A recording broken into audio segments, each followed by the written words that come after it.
Hello friends, स्वागत है आपका। मैं हरितिमा। आज रिश्तों को तार तार करने वाली कुछ ऐसी घटनाओं का जिक्र करने जा रही हूँ। उन सब से आप अवगत जरूर होंगे, सोशल मीडिया पर देखा होगा या न्यूज़पेपर में पढ़ा होगा। ये घटनाएं पुरानी हो जाती हैं, लेकिन इनमें छिपे जो सबक होते हैं ना, वो सदैव प्रासंगिक रहते हैं। ये हादसे हमें सोचने पर मजबूर कर देते हैं कि रिश्तों को तार तार करने वाली ये घटनाएं, इन पर विराम कैसे लगे, इनको कैसे रोका जाए और आखिर ये क्यों घटती हैं। तो चलिए पहले मैं कुछ घटनाओं का जिक्र कर लेती हूँ आपसे। हाल ही में एआई स्टार्टअप की सीईओ सूचना सेठ के बारे में आप सबने जरूर काफी चर्चाओं में रहा था ये केस, तो देखा होगा और पढ़ा भी होगा। तो सूचना सेठ ने अपने 4 साल के बच्चे की हत्या कर दी। यह आरोप उन पर लगा। आरोप क्या उन्होंने की थी।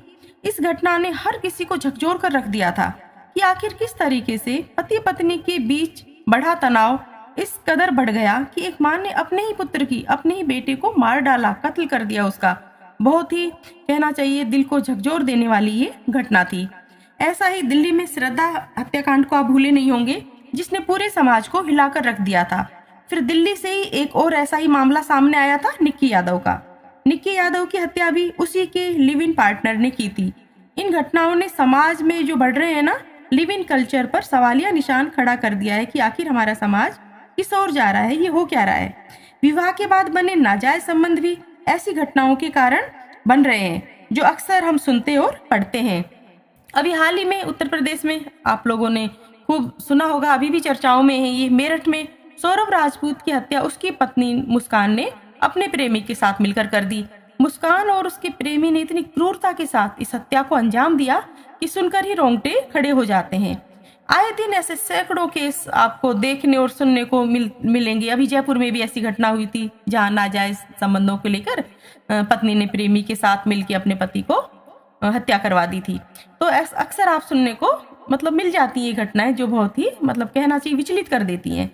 तो इन घटनाओं से हमें सबक लेना चाहिए। इसके लिए देखिए, मनोचिकित्सक कहते हैं कि धीरे धीरे परिवार जो बिखरते जा रहे हैं ना, परिवारों का ये बिखराव हमें समाज से अलग कर देता है, और ये घटनाएं इशारा करती हैं कि समाज से जुड़ा रहना कितना जरूरी है।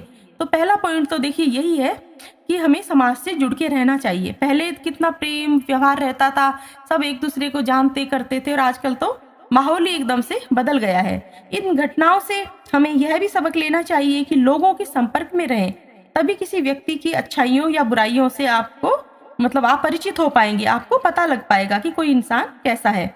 जो लोग अकेले रहते हैं ना, अपने माता पिता, परिवार, दोस्तों और आस पड़ोस से भी संपर्क नहीं रखते, तो आजकल हम देख रहे हैं कि समाज में सब अलग थलग रहने लगे हैं। पड़ोसी को पड़ोसी तक का पता नहीं है कि हमारे पड़ोस में कौन आ रहा है, कौन जा रहा है। इसको अच्छा भी नहीं माना जाता। कहते हैं ना, ताका झांकी नहीं करनी चाहिए। लेकिन ये ताका झांकी किसी मामले में पहले के टाइम पे थी तो अच्छी थी। ऐसे हादसे कम हुआ करते थे। लोगों का डर था, भय था समाज का। आजकल वो भय नहीं रहा।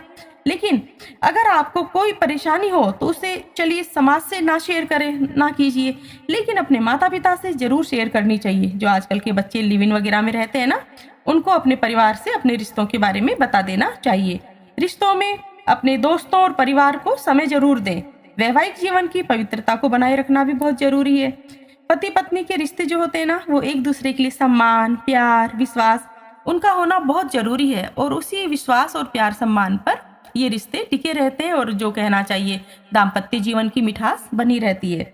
आई होप कि इन सब घटनाओं से हमें सबक लेना चाहिए और कोशिश करनी चाहिए समाज में हम कुछ अच्छी भूमिका निभा सकें। तो आई होप कि ये वीडियो आपको पसंद आई होगी। पसंद आती हो तो लाइक एंड सब्सक्राइब करें प्लीज। अपना ध्यान रखिए, मस्त रहिए, व्यस्त रहिए और अवेयर भी रहिए। Thank you for watching.